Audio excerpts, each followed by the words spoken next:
Europe 1, 11h, 13h, Pascal Praud et vous. Et de 11h à 13h, vous réagissez, témoignez sur Europe 1 avec Pascal Praud. Pour cela, il faut composer le 01 80 20 39 21. Géraldine Amont est là avec nous ce matin. Géraldine avec un H. Géraldine avec un H. Amont avec un H. Géraldine Amont. Oui, là, avec un H, oui. Géraldine Amont avec un H. Oui, Amont avec un H. Ma pensée va plus vite que la H. Je salue Fabrice Lafitte. Bonjour Pascal. Avec 2 T. Avec 2 T, oui, et un F. Bah oui, Lafitte. Oui. Monsieur Olivier Guénec. Exactement, bonjour. Avec oui, avec un H. Oui, exactement, bien sûr. Oui. Et Patrick Vignal, que vous connaissez, qui est avec nous dans le studio, qui est de réputé Renaissance de l'Hérault. On va écouter Gérard Larcher ce matin. Le président du Sénat a réagi de manière ferme aux propos de Jean-Luc Mélenchon qui visait Routel-Krief. C'est irresponsable. Quelqu'un qui a des millions d'abonnés sur X et qui se comporte de cette manière, qui en quelque sorte par sa parole crée un brasier qui peut enflammer, diviser, qui montre du doigt une de vos consoeurs, et on voit bien avec quelle allusion derrière, eh bien je dois dire que c'est inacceptable. Et c'est inacceptable.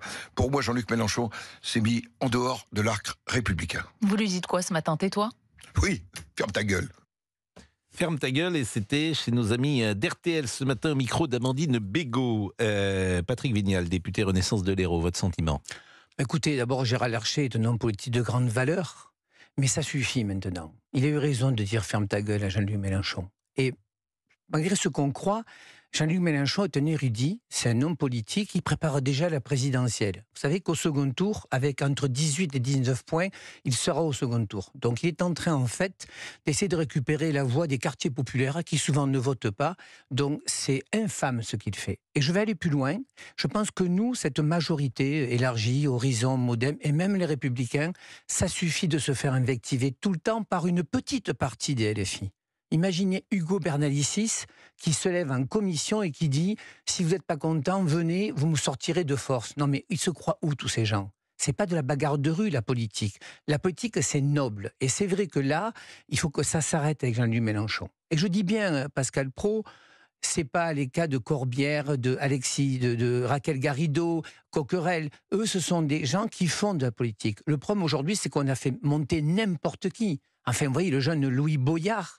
Non, mais c'est quoi ces gens? Ils arrivent en tennis et un t-shirt dans l'Assemblée. J'entends ce que vous dites, mais ce sont les gens qui décideront, Patrick Vignal. Donc si, à l'issue de cette séquence, lors du premier tour de la présidentielle, Jean-Luc Mélenchon fait encore entre 15 et 20% des voix, il faudra peut-être s'inquiéter forcément de la démocratie et de ceux qui gouvernent depuis tant d'années. Pascal Praud, moi je prends de le dire, la parole libre, ça fait 30 ans qu'il y a de la lâcheté sur les services publics, police, justice, regardez dans quel état est l'hôpital. J'ai pas de souci avec ça. Mais tous les secteurs. Oui, mais sauf que... On découvre, en fait, la difficulté de nos discussions, c'est que tous les secteurs, Patrick, tous les secteurs sont par terre ou quasiment par terre. Le classement PISA hier, qu'est-ce qu'on a fait de notre école depuis 40 ans? La médecine, t'as plus un dermato nulle part. Il y a des gens qui nous écoutent. Mis la poussière sous le tapis. Oui, j'entends bien, mais ceux qui... mais la médecine, par exemple. Vous avez vu dans l'état où est la médecine de ville? Je ne sais pas si vous-même, vous êtes au contact forcément de Moi, je vais vous donner un exemple. J'ai une maison de santé à Moguio. Oui. En fait, ce qui se passe, depuis le Covid... C'est invraisemblable, la médecine. Il y a une révolution qui se passe. Écoutez, vous passez votre vie à bosser, comme moi. Nos enfants veulent une autre façon de vivre. Oui, ça, c'est pas... Si. Avant, on était on est sur un tabouret. Vie personnelle, vie professionnelle, vie familiale. On a toujours été sur ce tabouret. Mais non, vous voulez quoi tous les deux? Non, avoir c'est pas un vrai vrai. métier, un CDI et une famille. Oui. Oui ou non? La famille était importante, bien sûr.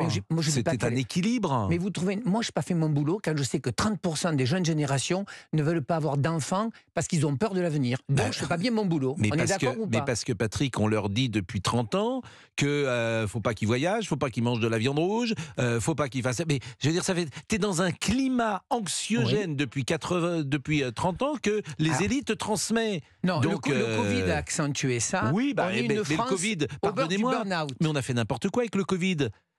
La Suède n'a pas confiné, la Suède n'a pas fermé un restaurant, la Suède n'a pas fermé une école, et la Suède s'en sort mieux que nous. Donc on a fait n'importe quoi sur le Covid. Pardonnez-moi de le dire comme ça. On passe notre temps à nous flageller en France. Il y a quand même une belle jeunesse. Aujourd'hui, le vrai débat, c'est quoi? C'est qu'on a une classe politique, une partie qui sont des faux culs. Ah, Voilà, mais je le écoutez, dis et je l'assume. D'accord? Des Pour noms. être plus clair. Des Pour noms. être plus clair. Des Enfin, noms. faire de la politique, Monsieur c'est de Macron. la chair. Monsieur Mais Macron, Monsieur c'est un faux Macron, cul. ça fait 6 ans qu'il fait le maximum. Bon, Après, est-ce qu'il vous le mettez, s'entoure? mais alors qui est faux cul? Mais moi, je veux dire, mais une partie de la classe Qui? politique. Parce que Eh ben, vous-même regardez, donnez des noms, puisque je vous autrement- ai mené un cadeau, Pascal. Je veux dire, Pro. vous êtes Regardez le joli premier cadeau. faux cul si vous dites pas qui est faux Regardez cul. le cadeau. Qui est faux cul? C'est Eh quoi? ben, le cadeau, je vais vous le faire lire. Amendement du groupe Rassemblement National. Parce que vous êtes de qui Renaissance, quand même. Oui, et qui demande que les entreprises de moins de 11 salariés, on ne vérifie pas les sans-papiers. Ça s'appelle être faux cul. Et ces mêmes gens, la semaine prochaine, ils vont dire Vignal nous emmerde Donnez-moi avec ça. Macron parce qu'effectivement. Donnez-moi ça, on va et appeler, voilà. alors on va appeler le Rassemblement National tout de suite. Alors Allez. ça, je le dis. C'est un joli cadeau Voilà. que je Alors, vous fais, Pascal amendement, Pro. effectivement, premier Voilà. alinéa de Alors, l'article. qui sont les bon. faux culs? C'est Renaissance ou c'est le RN? Eh ben, on va demander, donc, présenté par monsieur Delepinot et les membres du groupe Rassemblement Ils ont National. tous co-signé. Donc, la lutte contre le travail dissimulé d'étrangers en situation régulière est évidemment une bonne chose et la responsabilisation du donneur d'ordre est un des leviers dans cette lutte. Ouais. Néanmoins, certains donneurs d'ordre n'ont ni les moyens ni le temps de vérifier les déclarations fournies par leurs prestataires. C'est particulièrement vrai pour les agriculteurs employant des saisonniers. Cet amendement vise donc à ce que l'obligation du donneur de l'ordre d'un contrat de prestation de service de vérifier si les personnes employées par son prestataire sont en règle au regard des lois sur l'immigration ne s'applique pas Voilà. pour les entreprises Donc, de tous moins de les 11 deux, salariés. on monte une viticulture tous les deux, on achète des vignes, moins de 11 salariés, on ne contrôle pas si la personne est Bon, sans papier bah ou pas. écoutez, C'est on pas va ça appeler. le faux cul, Pascal Pro? Ah ben, On est d'accord ou pas? Et c'est un cadeau, parce que je vous aime, je Cadeau. vous amène le cadeau ce matin. Donc ça, c'est daté du 23 novembre 2023. Mais il est passé, cet Bien amendement? sûr, on l'a rejeté, nous, Renaissance. Donc il n'est pas passé. Non, mais on l'a rejeté. Pour contrôler l'immigration, améliorer l'intégration. Vous l'avez rejeté. Et vous vous rendez compte que Bon, ces on gens... appelle Allez. quelqu'un au Rassemblement Allez, National. appelez-les. On appelle Madame Parmentier, pourquoi pas, ou Madame Monsieur Bardella, je pense pas qu'il réagira là-dessus, mais on peut appeler effectivement. Non, mais appelez un député. Bah oui, Madame Parmentier, elle est députée, Oui, que je Bardella sache. n'est pas député. Exactement, Il n'était n'est pas pas au courant, député. le pauvre. Dites-moi, Monsieur Fabrice, Oui, je vous ai vu présent. là en train de faire une danse pendant qu'on parlait en régie. Ça vous intéresse pas notre émission? Si, mais il fait un peu frais, donc avec Olivier, on se réchauffait. Pourquoi il fait frais? Il fait frais, je ne sais pas, la clim, et on a l'impression d'être dans un frigo. C'est pour ça qu'on se réchauffait un petit peu. Eh oui. Depuis qu'on a dit hier que ça sentait pas très bon en régie quand on était là, Il y a le ventilo. ils ont baissé la température. Et Mais ils ça sont, nous ils sont intéresse, heureux encore. Hein. Bien payés encore, ils Alors, demandent non du seulement chauffage. ils sont bien payés, Non, mais mais ils ont franchement. eu les primes de Monsieur Liberty. En plus, Oui, parce que dès qu'ils disent Europe 1, Monsieur Liberty, il leur donne, Ah, c'est vrai, il leur donne d'accord. un Et d'ailleurs, euro. si Monsieur Vignal pouvait si dire Monsieur Europe Vignal 1, le donne, ça, Ah ouais, ça triple alors, la si prime. vous, Alors, oui, parce que allez-y. si l'invité dit Europe 1, il y a 2 euros. Alors, si l'invité se fait tatouer sur le sein gauche européen, qu'est-ce qu'on bah, va ça, faire? c'est- Monsieur Liberty vous invite à dîner le soir de Noël. Mais voilà, je Là, le savais. mais bon. J'ai bien fait de venir ce matin. On appelle sur un tatoueur. Europe Le problème, c'est qu'il est végétarien. Ah. Donc, oui, il ne mange que du un. Alors, tofu. c'est pas Il possible. ne Moi, mange je bois que du du vin, j'aime la Il ne viande mange rouge. que du tofu. Surtout le taureau de Camargue, c'est une viande exceptionnelle, Ah oui, Pascal mais Pro. Monsieur Liberty, il mange que du Ah ouais, tofu. non, mais Ça, c'est il pas m'a dit, possible. oui, c'est un. Il mange que du tofu, il là. mange que du tofu. Ah bah on savait pas ça. Bah, vous le savez. C'est une nouvelle info. Ben, lui-même ne le sait peut-être pas. Il est 11h13, à tout de suite. Europe 1. Pascal Pro et vous. Et de 11h à 13h sur Europe 1, vous réagissez en composant le 01 80 20 39 21. Alors, Mathéo est avec nous et Mathéo est notre premier auditeur. Bonjour Mathéo. Bonjour Pascal. Vous êtes étudiant peut-être? Oui, c'est ça, étudiant à l'Université de Lille. Vous avez quel âge Mathéo? 19 ans. Et vous vouliez réagir, 19 ans, vous avez la vie devant vous, c'est bien. Vous vouliez réagir sur les phrases de Gérard Larcher ce matin sur RTL, ferme ta gueule, a-t-il dit à Monsieur Mélenchon, qu'en pensez-vous? Bah, écoutez, je pense que c'est un trop-plein à la fois politique et personnel des adversaires politiques de Jean-Luc Mélenchon. Ça fait des années qu'il raconte n'importe quoi, et encore plus depuis les nombreux attentats islamistes et même la guerre israélo-palestinienne. Et en tant qu'étudiant, je vais le rapporter en tant qu'étudiant, on le voit bien sur tous les jeunes engagés politiquement auprès de lui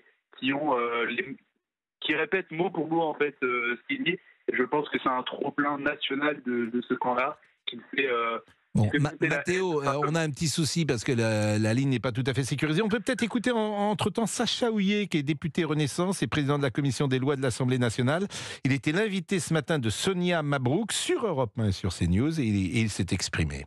Le président du Sénat ne devrait pas dire ça. Je pense que face aux outrances de Jean-Luc Mélenchon, il appartient à la classe politique d'être un peu plus responsable et de prendre plus de hauteur. Mais Voilà. qui doit Parce que- avoir parce que plus c'est de provocation. responsabilité? Parce que N'est-ce c'est pas Jean-Luc Mélenchon? Ah non, mais Jean-Luc Mélenchon, il a fait la démonstration totale de son irresponsabilité. Est-ce qu'il faut en réponse se mettre à son niveau et s'élever? Moi, je pense qu'il faut davantage s'élever. On rappelle que le président du Sénat est le deuxième personnage de l'État. On rappelle qu'en cas de vacance du pouvoir, si par exemple Monsieur Macron démissionnait ou s'il lui arrivait malheur, comme c'est arrivé en avril 74, c'est le président du Sénat qui assure l'intérim dans notre Constitution. C'est pas arrivé d'ailleurs depuis près de 50 ans, et tant mieux. Mais Pascal Praud, ce qu'on nous reproche aux politiques, c'est les éléments de langage. Moi, je ne viens pas sur le plateau des éléments de langage de mon groupe. Oui, mais bon, est-ce que ta gueule, président du Sénat... Mais parce que ça suffit maintenant. Je voudrais quand même parler à Mathéo. Oui. Moi, ce soir, je reçois une mère de famille. J'ai 3 jeunes d'une fac à Paris qui sont d'origine juive. À la bibliothèque, leurs copains qui s'embrassaient la veille, qui serraient la main, leur disent avant la fin de l'année, on ne veut plus que tu sois à la fac. C'est cela qu'il faut qu'on règle comme problème. Après, c'est pas le problème de ta gueule. Quant à Jean-Luc Mélenchon, Ils sont juifs, oui. Et qu'aujourd'hui, ils ne peuvent plus aller... Aujourd'hui, ils ont des difficultés à la fac, on leur dit Quelle c'est ta fac? faute. Je ne la dirai pas pour l'instant, laissez-moi régler le problème. Mais justement, vous avez une réponse, vous? Il y a 1000 étudiants à cette fac, il y en a 3. Aujourd'hui, ils se sentent harcelés. Qu'est-ce que je fais? J'irai voir le doyen. Vous connaissez, moi je suis un homme de terrain. Mais qu'est-ce qu'on fait de ça? C'est cela qu'il faut changer. Entrer dans l'amphi et leur parler. Et malheureusement, oui, et c'est ce que je ferai. Et malheureusement, Jean-Luc Mélenchon, ce n'est pas ce qu'il fait, c'est organisé. Il veut séduire une clientèle. Certains politiques sont devenus des têtes de gondole comme au supermarché. C'est-à-dire qu'il n'y a pas de vision de la phrase en 20 ans, c'est je parle à mes parts de marché. Bon, et ça me gonfle. Mathéo, d'abord, est-ce qu'il y a des soucis aujourd'hui identitaires ou ethniques, si j'ose dire, dans la faculté dans laquelle vous êtes à Lille? Vous êtes en quoi, Mathéo? Je suis en sciences politiques. Sciences politiques. Bon, est-ce qu'il y a des soucis de cet ordre dans votre cours? Ah mais bien sûr, il y a un sectarisme très important de la part des étudiants d'extrême gauche. Moi, je le vois de manière importante parce que je suis engagé à l'Uni et élu étudiant à l'Uni. Donc, du point de vue politique, je suis assez engagé au niveau étudiant à l'université. Et en fait, ce sont des personnes qui vont à la fois coller des affiches. Je parle des syndicats étudiants d'extrême gauche comme l'UNEF, qui vont coller des affiches comparant le Hamas à une résistance. Et ce sont les mêmes personnes qui vont décoller les affiches des otages israéliens, des otages du Hamas. Bon, on fait une pause à 11h20 et on va encore essayer de... Mais Monsieur Guénec, parce que c'est quand même vous le préposé à sécuriser les lignes. Oui, dites-moi, je vous écoute. Vous êtes venu pour ça, sécuriser des lignes. Qu'est-ce que vous insinuez? Ça veut dire que cette nuit, vous ne réparez pas les lignes? Mais non, mais vous savez que j'ai une petite antenne sur la tête, mais là, elle marche mal en ce moment. J'arrive mal à régler les lignes. Je savais que vous aviez une petite antenne, je ne savais pas qu'elle était sur la tête.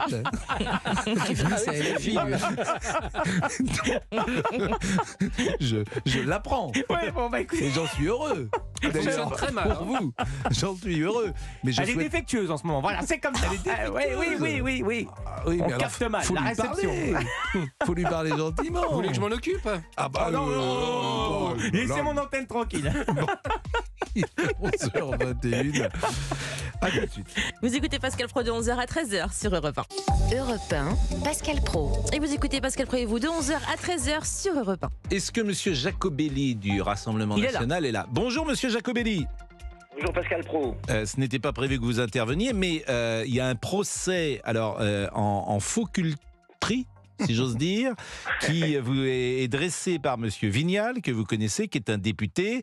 Et je dois dire que nous avons besoin de vos explications avant de nous faire un jugement. Parce que c'est vrai que vous luttez contre le travail dissimulé d'étrangers en situation irrégulière, le Rassemblement National, mais paradoxalement, vous avez déposé un amendement le 23 novembre, amendement qui a été d'ailleurs refusé par Renaissance et par l'Assemblée nationale, où vous expliquez que la lutte contre le travail dissimulé d'étrangers en situation régulière est évidemment une bonne chose, mais que la responsabilisation du donneur d'ordre est un des leviers dans cette lutte. Donc ça aussi, vous acquiescez. Néanmoins, dites-vous, certains donneurs d'ordre n'ont ni les moyens ni le temps de vérifier les déclarations fournies par leurs prestataires, écrivez-vous. C'est particulièrement vrai pour les agriculteurs employant des saisonniers. Donc cet amendement vise à ce que l'obligation du donneur d'ordre d'un contrat de prestation de service de vérifier si les personnes employées par son prestataire sont en règle au regard des lois sur l'immigration ne s'applique pas, c'est ce que vous vouliez en tout cas, pour les entreprises de moins de 11 salariés. C'est vrai qu'on peut considérer que vous n'êtes pas droit dans vos bottes sur ce sujet, monsieur Jacobelli. Eh bien, au contraire, Pascal Praud, c'est parce qu'on veut que les contrôles aient lieu, c'est parce qu'on veut qu'il n'y ait plus de travail dissimulé, c'est parce qu'on veut que les employeurs n'emploient plus de clandestins qu'il faut que les contrôles soient efficaces. Et si vous demandez à un agriculteur qui gère son entreprise avec sa femme, qui passe par une société pour employer 30 saisonniers, si vous croyez qu'il va avoir le temps de faire les recherches et les moyens de faire les recherches, il n'y a jamais de solution dans votre affaire. Vous trompez. Il n'y a jamais de solution. Alors Patrick Vignal peut vous répondre parce qu'il a entamé le débat. Cher Laurent Jacobelli, vous êtes deux députés. Moi je vous apprécie parce que je sais que vous êtes sur le terrain et que vous bossez. Donc, clair, je ne fais pas de politique politicienne, mais franchement, entre vous et moi, là, c'est indéfendable. Ça veut dire que moi, dans ma région, j'ai beaucoup de viticulteurs, d'agriculteurs, moins de 11 salariés, je n'aurai pas besoin de vérifier si les gens que j'embauche sont sans papier ou pas sans papier. Enfin, Patrick vous savez la vérité, cher Laurent, je vais vous dire la vérité. On a un problème d'emploi en France. Moi, je vous amène chez moi dans l'hôtellerie. Vendredi, j'ai passé la journée avec la Fédération du bâtiment, les viticulteurs, l'hôtellerie. Il y a des chefs d'entreprise qui gardent des salariés à qui on n'a pas renouvelé le contrat de travail parce qu'ils ont besoin d'eux. Bon, et donc, monsieur Jacobelli est là pour répondre. Est-ce que je peux vous répondre? Vous avez 2 minutes pour répondre et après on fait la pause. Bon, c'est très simple. Le viticulteur en question, il passe un contrat avec une société. Il n'engage pas directement les gens. Et c'est cette société qui doit faire les contrôles. Pascal Praud, si demain vous allez amener votre voiture à réparer chez un garagiste, est-ce que vous allez vérifier les papiers de tous les garagistes et de tous les ouvriers du garage? Bien sûr que non. C'est ce que je fais en permanence. C'est au patron du garage de le faire. Et bien là, le viticulteur qui emploie une société qui va venir, par exemple, labourer ses terres, c'est à la société de vérifier. Évidemment qu'on veut le contrôle. Mais là, l'État se défausse, en fait, sur un certain nombre de patrons de TPE pour faire le contrôle d'autres sociétés. Pas de ses propres salariés. En fait, ce que vous dites, c'est que c'est à la société de faire le contrôle et c'est pas à l'entrepreneur. Laurent Jacobelli, il y a les JO qui arrivent. Vous êtes champion olympique des faux culs au RN. Excusez-moi. Hein. Non, arrêtez. Patrick Vignal, restez respectueux et relisez bien notre abonnement. Relisez bien notre amendement. Peut-être vous êtes-vous fait enfumer par monsieur Darmanin, qui est un menteur professionnel, mais je connais votre professionnalisme. Lisez l'amendement et vous verrez que ce que je dis. Je l'ai l'amendement là. Bon, je l'ai lu. Bon, écoutez, chacun a pu exprimer sa position. C'est vrai que... Enfin, quelle est la vôtre, Pascal Praud, franchement? Est-ce que c'est à l'employeur, effectivement, de vérifier celui qui l'engage ou pas, ou est-ce que c'est à la société Mais il n'y a pas de société. Quoi, je dis à la société... Non, attendez. Ce qu'on dit. Moi, j'ai bossé avec une société qui s'appelle Terra Fecundis. Oui. Ils mettaient à disposition des travailleurs aux agriculteurs de l'Occitanie. Sans rien contrôler, les mecs étaient payés 5 € de l'heure. On a fait exploser ça. Bon. On a dit aux gens, quand vous embauchez, vous êtes responsable. Voilà, non, mais soyons honnêtes. Soyons honnêtes. Il est possible qu'il faille effectivement que ceux qui embauchent les gens savent aussi qu'ils embauchent. C'est possible. Bon, en tout cas, moi, l'employeur, si je peux me permettre. Oui. C'est l'employeur qui doit contrôler les papiers de ceux qui l'emploient.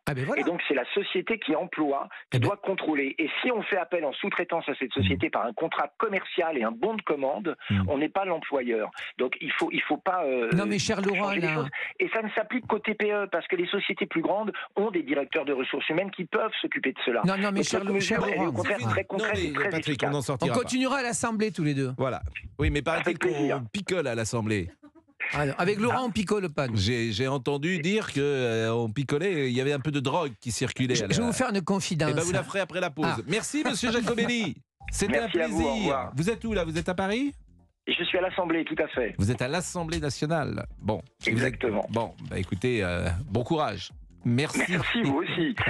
Nous, on est bien, là. On est à Europe 1. Vous êtes quand même avec Patrick Vignal. Bon courage. On est à Europe 1. Oui, si monsieur Jacobelli peut le dire, oui. Ouais. Monsieur Jacobelli, vous non. Non, on va pas Qu'est-ce que vous voulez que je dise? Ne dites plus rien. Et on marque une voilà, pause écoutez, comme ça c'est clair. et à tout de suite. Et de 11h à 13h, vous réagissez avec Pascal Pro en composant son numéro. Europe 1. Pascal Pro et vous. Et sur Europe 1, nous retrouvons José qui nous a appelé au 01 80 20 39 21, Et Pascal. Patrick Vignal est toujours avec nous. Je rappelle qu'il est député Renaissance de l'Hérault. José, bonjour. Bonjour Monsieur Pro. Et merci d'être avec nous, José. Vous souhaitiez échanger avec Monsieur Vignal et notamment parler des fichiers S. Pourquoi ? Parce que les fichiers S, moi je voulais savoir les fichiers S, qu'est-ce que c'est exactement? C'est par rapport à l'islamisme? C'est par rapport à quoi? C'est par aux gens qui sont radicalisés? C'est par rapport à quoi qu'on dit fichiers S? Voilà, c'est par rapport au traitement des antécédents judiciaires. Je voulais savoir. Alors, voilà. Cher José, il y a 3 fichiers S. Il peut y avoir l'extrême gauche, des gens violents.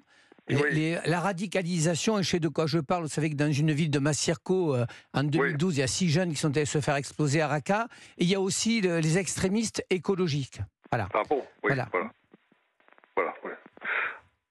Et alors, finalement, qu'est-ce qu'on en fait quand des fichiers S, quand ils sont islamisés, radicalisés? Vous savez, la difficulté qu'on a, effectivement, quand ils sont radicalisés, quand on les chope, on les met en prison. Vous savez, moi, j'ai eu la chance de faire des cours de judo en prison, et je me suis rendu compte que souvent, les gens rentrent avec un CAP de criminologie, ils sortent avec un doctorat de criminologie, et c'est vrai que souvent, la prison endoctrine encore plus. Et donc, on a un vrai débat, mais le premier débat d'abord, je trouve que, et Gérard Darmanin fait le job, c'est d'essayer de discuter avec les pays étrangers, les pays Maroc, Tunisie, Algérie, de leur renvoyer ces salopards, parce que ce sont des salopards. Donc la première difficulté, c'est au niveau international de les renvoyer. La deuxième, si vous voulez, c'est que oui, c'est très compliqué aujourd'hui.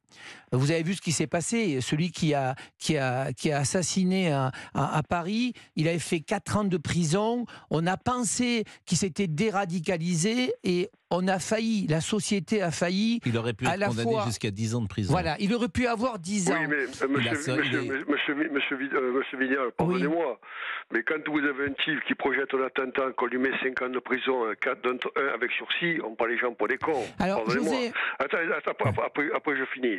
En plus, quand la loi, par exemple, sur une loi, sur la rétention de sûreté de l'État, pour ces gens-là, c'est-à-dire de les mettre dans un endroit pour qu'ils sortent plus, cette loi, pour quelle raison? Où elle a été supprimée, ou elle n'a pas été créée? Pour quelle raison cette loi a été supprimée? Je voudrais savoir. Non, la question que José, la question que vous posez, qui est essentielle, c'est la fermeté.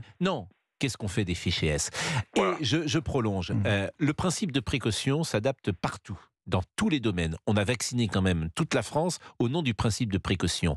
Est-ce qu'on pourrait imaginer les 4000 fichiers S pour raisons islamiques ou islamistes, que ces gens-là soient aujourd'hui sous rétention administrative? Alors, ça, c'est le principe de précaution. C'est une vraie question, parce que c'est 5000 personnes qu'on met sous les verrous jusqu'à la fin de leur vie, Pascal quand même. Pro, c'est une vraie question, c'est un vrai... Mais pour répondre à José, on n'a jamais autant incarcéré de personnes. Vous avez dans les prisons 60 000 places. Aujourd'hui, il y a 75 000 prisonniers. Mais vous allez comprendre la difficulté. Et je voudrais saluer d'ailleurs ce que va faire le maire de Béziers, Robert Ménard. Il donne un terrain à l'État pour qu'on mette en place des CRA, centres de rétention administrative, des gens qui n'ont rien à faire dans notre sol, où il y aura 140 places.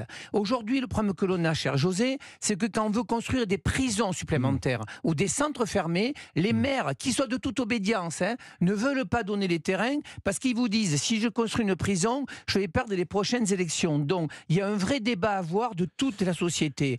Il faut faire plus de prisons, il faut faire des centres fermés. Mais, et cher José, moi je vous inviterai un jour dans Massirco, quand on a quelqu'un qui a été radicalisé, qui a eu des signes, est-ce qu'on l'enferme à vie ? Est-ce qu'il y a une chance? C'est ça le vrai débat qu'on doit avoir. Mais vous savez très bien que la déradicalisation ne marche pas, tout le monde le sait, Patrick. Alors qu'est-ce que vous les mettez en prison à vie? Oui. Ah oui. Écoutez, puisque ça ne marche pas. Alors José, vous êtes d'accord Qu'est-ce que vous voulez que je dise? Non mais ça veut dire, Pascal Pro. Monsieur Vignal. Oui. Pardonnez-moi, mais quand cette histoire de prison que Macron il devait construire, il n'a rien construit parce qu'on en est à 2500. Il n'a pas construit des centres de rééducation fermés, il n'a pas construit des centres de sûreté pour les fichiers S. En vérité, il est dans l'angélisme comme d'habitude. Il parle beaucoup, mais il fait rien du tout. Mais quand on a des problèmes comme ça, par exemple au niveau des maires, tout ça, on n'a qu'à faire des lois d'urgence à l'Assemblée nationale et on change tout. Cher José, vous habitez où? C'est pas indiscret. Vous habitez où? Quelle ville vous habitez? Marseille. Ah, Marseille, j'ai reconnu l'accent. Vous savez que là-bas, on est envahi de clandestins. Vous savez, cher José, ça fait 4 fois que je viens à Marseille, moi. Je suis dans les quartiers les plus difficiles, puisque une proposition de loi pour mettre en place des femmes et des hommes dans la médiation, pour aller dans les quartiers où un gamin à 12 ans, il gagne 200 € par jour en chauffant. Parce que le vrai débat, c'est aussi la drogue. Je suis là-dedans, moi.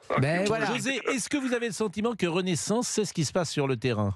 Mais absolument pas. Nous, on est le poumon de la France. On est 100 000 les gitanes dans toute la France. Venez avec moi dans les quartiers nord de Marseille. Il n'y a que des clandestins, des OQTF, des sans-papiers. José, vous êtes de la communauté gitane? Oui. Mais moi, je travaille avec quelqu'un qui s'appelle Fernand Maravaldi-Yaka. Vous devez connaître. Je ne connais pas. Mais c'est le président. Moi, je bosse beaucoup avec la communauté. Bon, et je viendrai vous voir à Marseille parce que j'y retourne bientôt. Je vais être clair. On a un vrai débat sur la démocratie. On a un vrai débat sur qu'est-ce qu'on fait des délinquants. Monsieur le député, pardonnez-moi. Mais quand vous avez des conseils généraux qui sont plus capables d'absorber cette dépense financière au niveau des mineurs isolés, non isolés, vous les retrouvez à Marseille en train de faire le chouf pour gagner 50 €. J'ai ma famille là-bas qui est à Toulouse, là-bas. Il n'y a que des sans-papiers, des clandestins, des immigrés, des OQTF et des mineurs isolés. Ils font le chouf pour les trafiquants de drogue. Oui, et ils sont... Pardonnez-moi, parce que les conseils régionaux et généraux, comme ils sont dans une précarité financière absolue et que l'État s'est décliné de tout ça, eux, ils s'en sortent plus, ils n'ont plus les moyens de le faire. Et donc, ils les laissent dehors. Vous croyez que c'est normal, ça? Non, mais José... Vous croyez que c'est normal, ça? José, vous êtes quelqu'un de responsable. On ne peut pas dire que rien n'a été fait. Moi, je vous explique déjà, en France, on a un système politico-administratif qui passe plus de temps à se protéger. On va marquer une pause. On a compris les deux échanges et puis on va évoluer peut-être vers un autre sujet. Je ne sais pas ce que vous en pensez. Oui. Il y a des questions que on va parler du redoublement. Vous avez redoublé, vous? Non, curieusement, jamais. Oui. Quel miracle. Vous êtes passé à chaque fois d'une classe... Oui, oui, c'est fou, c'est fou. Je le regrette. Non, je parlais à Olivier Guénec, mais vous n'avez jamais redoublé? Non. Oui, bon, redoublé. On redoublait pas de votre temps. Vous n'avez jamais redoublé, Géraldine. Vous êtes très jeune, Pascal, mais on ne redoublait pas de votre temps non plus. Ah si, ça n'existait pas à l'époque. Il y avait des jeunes gens qui redoublaient, il y avait ce qu'on appelait des classes de transition. Ah oui, les classes 5e de transition, 6e de transition. Celui qui était en transition, ils n'étaient pas bien dans les lycées, on se disait, voilà, c'est pas les meilleurs élèves. Et puis, moi, je passais d'une classe à l'autre avec... Moi, je suis encore en transition. Hein. Oui. J'ai encore un enfant, je passe à l'âge adulte. Oui, vous le savez. Vous avez le bac, quand même. Oui, bien sûr, oui. Et après le bac, vous savez, dans le temps, en Loire-Atlantique, il y avait une petite plaisanterie. Les gens disaient, j'ai eu mon bac à Mendin. Parce que Mendin, c'était ce qui permettait de passer de Saint-Nazaire, la côte d'Amour, à Saint-Brévin, la côte de Jade. Et on franchissait la Loire. Et avant que le pont de Saint-Nazaire ne soit construit, il y avait un bac. Et c'était le bac dit de Mendin. Et la plaisanterie fine des Nantais, des Ligériens. Vous savez qui sont les Ligériens? Non, dites-moi. C'est les habitants de la Loire-Atlantique, les Ligériens. Oui, vous savez pas grand-chose. Mais les Ligériens prenaient le bac, c'était une plaisanterie. On disait, tu as eu le bac à Mendin. Et ça faisait rire, évidemment. Et évidemment, je me doute, ça devait séduire, ça. Oui. Il est 11h41 et il n'y a plus de bac à Mendin. Ah bah oui, pour franchir la Loire. Pourquoi il n'y a plus de bac à Mendin? Ah ben parce qu'il n'y a que des ponts. Oui, il y a le pont, le pont de Saint-Nazaire. Oui, vous avez suivi. Oui. Bon, on me l'a dit en fait. Avant la pause, je vous rappelle qu'en fin de journée, c'est Laurence Ferrari que vous retrouvez pour Punchline sur Europe 1. Punchline, c'est 1 heure d'information, d'analyse et de débat en direct. Le rendez-vous est pris ce soir de 18h à 19h et sur Europe 1. Pascal Praud.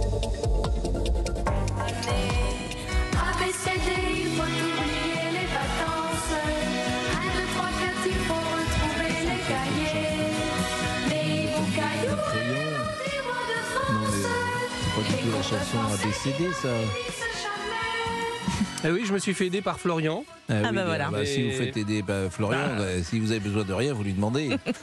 Florian Carassou-Maillan. J'entends ça, c'est pas la bonne, hein, Florian. Bah non. Franchement, on est un peu Il a mis déçus. la phase B, je pense, du titre. Ah, il y a toujours des faces, il y a toujours des faces B, il y a toujours... Les phases A, vous savez, nous on a des vieux 45 tours en régie. Non. Mais si. Bon, on écoute Gabriel Attal sur le rassemblement, sur le redoublement, pardonnez-moi, et on est toujours avec Monsieur Vignal, député Renaissance de l'Hérault, dont l'accent reste chantant. C'est bien l'accent quand même, hein.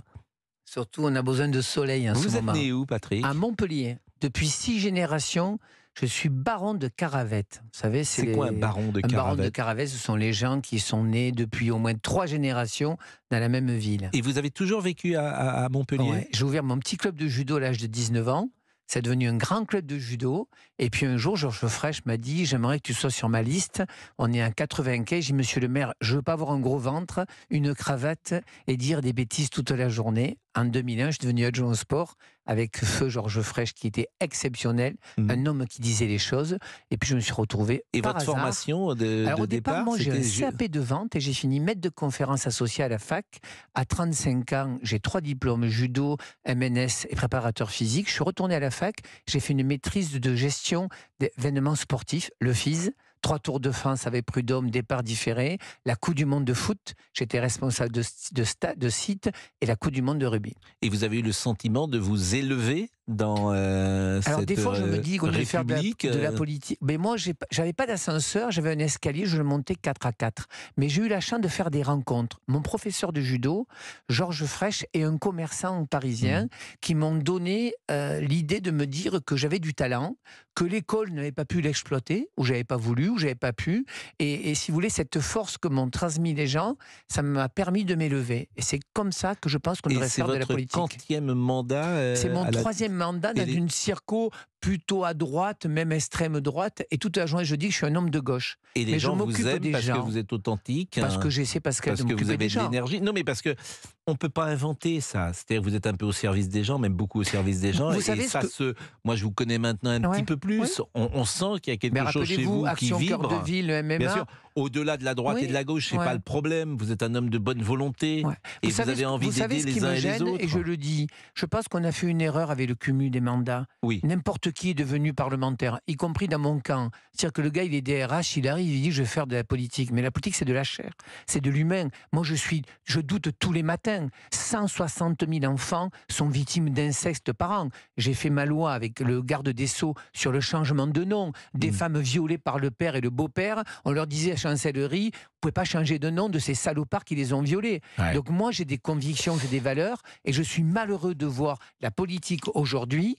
C'est pas des tableaux Excel, la politique, c'est de la chair. Et vous incarnez ça. À Montpellier, cette ville dans laquelle je me perdais tout le temps, parce qu'il y a Eh tous oui, c'est une des ville de tunnels. troubles, il y a des tunnels, j'étais perdu à Montpellier. Mais le stade de la Mosson, Oui. depuis des années, j'entends dire qu'il pourrait Alors le stade de Loulou, aller ailleurs. que vous avez connu, voilà. Bien sûr. C'est- Et il y a un autre projet où Alors en fait, j'ai l'impression que ça ne bouge pas beaucoup. Non, ça bouge pas. La Mosson, c'était le cœur. Moi, je vous dis, La j'ai fait la paillade. Coupe du Monde en 98. D'ailleurs, je l'appelle toujours la paillade. Oui, la On a fait paillade, une Coupe bien du Monde sûr. extraordinaire. Oui. Là, il y a un projet au nord de la ville, mais qui est contesté. Et puis bon, merci aux écolos. Encore une fois, si vous voulez qu'ils nous expliquent qu'il ne faut plus construire de stade, mais enfin quand même, On peut Pascal, rien construire en France, vous ni le un savez. stade, ni un chemin de Moi, fer, j'ai ni rien du souvenir, tout. j'avais Oui. ma chirurgienne dentiste Oui. avec le petit jeune du quartier. C'était la célébration collective. C'est Bien un sûr. monde qui était capable de s'unir pour un bonheur d'une équipe. Et c'est le Michel sport. Derzakarian qui entraîne Tout à fait. l'équipe de Montpellier, qu'on salue et qui a des résultats parce qu'il y a une identité très très forte à Et puis surtout Montpellier, Nicolin. Enfin, avec la les famille Nicolins, Nicolin. ils ont un cœur aussi grand que l'univers, la famille Nicolin. C'est vrai. Et c'est ma circonscription d'ailleurs, Pascal. C'est vrai. Excellent prof de judo, elle me dit Céline Géraud. Ah oui. Il était formidable sur le tatami, voie de la souplesse, on utilise la force de l'adversaire. Je suis sûr que le judo lui est très utile à l'Assemblée pour garder son sang-froid, car c'est un samouraï. J'embrasse Céline, qui est une Mais- moins de 61 kilos, qui était exceptionnelle. Et, Et Céline, voilà. c'est notre princesse, Mais oui. notre reine. Vous savez que moi je suis ceinture jaune quand même de judo. Ah, quand même. Ceinture jaune, Ah oui, monsieur. bon, je vais voir avec Mais c'est Céline pas pour faire vrai, des ça. cours Ne particuliers dites pour pas, c'est pas accélérer. vrai, ceinture jaune, j'ai arrêté parce que j'ai fait du foot après, mais mes parents m'avaient fait faire du judo à l'âge de 6 ans, 7 ans, et j'ai fait Mais je vois que une vous avez année de encore judo. des restes dans les joutes verbales sur les micros. Non, mais dans le judo, ça ou m'a sur appris des à plateaux. bien tomber. Et l'important, c'est l'atterrissage, comme ça que c'est. Bon, on a beaucoup parlé et on devait prendre un auditeur, on ne l'a pas pris, monsieur Olivier Christophe Guénec. est toujours là. hein. Oui, c'est à Christophe, cause de vous. êtes oui. avec nous, Christophe?